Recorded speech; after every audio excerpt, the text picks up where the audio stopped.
Good morning students, how are you all.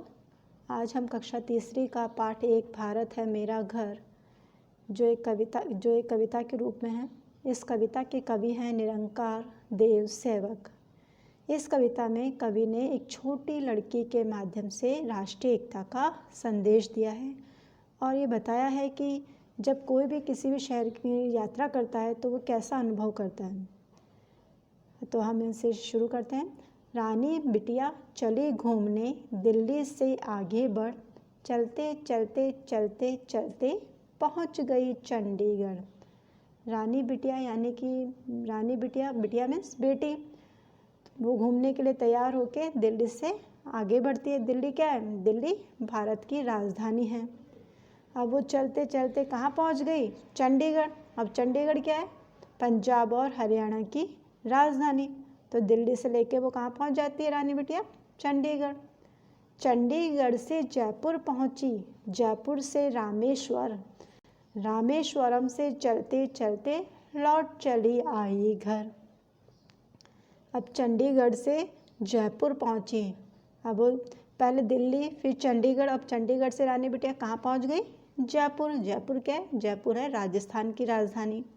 अब जयपुर से रामेश्वरम, आपने रामेश्वरम का नाम सुना है? रामेश्वरम एक तीर्थ स्थान है जहाँ पर लाखों हजारों दर्शनार्थी या तीर्थयात्री जो हैं भगवान के दर्शन करने जाते हैं। रामेश्वरम से चलते चलते लौट चली आई घर। अब क्या है कि वह रामेश्वरम से भी वहाँ से क्या चलते वहाँ से कहाँ पर लौट आई? अपने घर। तो इस तरह रानी बिटिया ने ये इस यात्रा जो की, पहले सबसे पहले रानी बिटिया दिल्ली गई, दिल्ली से चंडीगढ़, चंडीगढ़ से जयपुर और जयपुर से रामेश्वरम और रामेश्वर से चलते चलते वो घर लौट आती है। माँ ने पूछा रानी बिटिया कहाँ गई थी बाहर? बिटिया बोली कहीं नहीं माँ, मैं थी घर के अंदर। अब माँ ने जब उससे अपनी बेटी से पूछा तो बेटी तुम बाहर कहाँ गई थी? तो उसने क्या जवाब दिया? माँ मैं तो घर के अंदर ही थी। घर के अंदर? रानी बिटिया ऐसा झूठ सरासर, झूठ नहीं माँ सच कहती हूँ, भारत है मेरा घर। यानी कि जब उससे पूछा रानी बिटिया से तो बिटिया तुम कहाँ गई थी? तो उन्होंने कहा माँ मैं तो घर के अंदर ही थी। तो बोले कि ऐसा झूठ कभी नहीं बोलना चाहिए। कि जब बिटिया ने क्या जवाब दिया कि माँ ये पूरा देश मेरा ही घर है।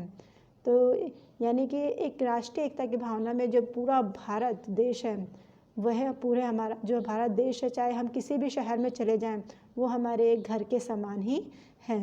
तो हमेशा हमें इस कविता से ये सीख मिलती है कि हमें देश तथा देशवासियों का सम्मान करना चाहिए।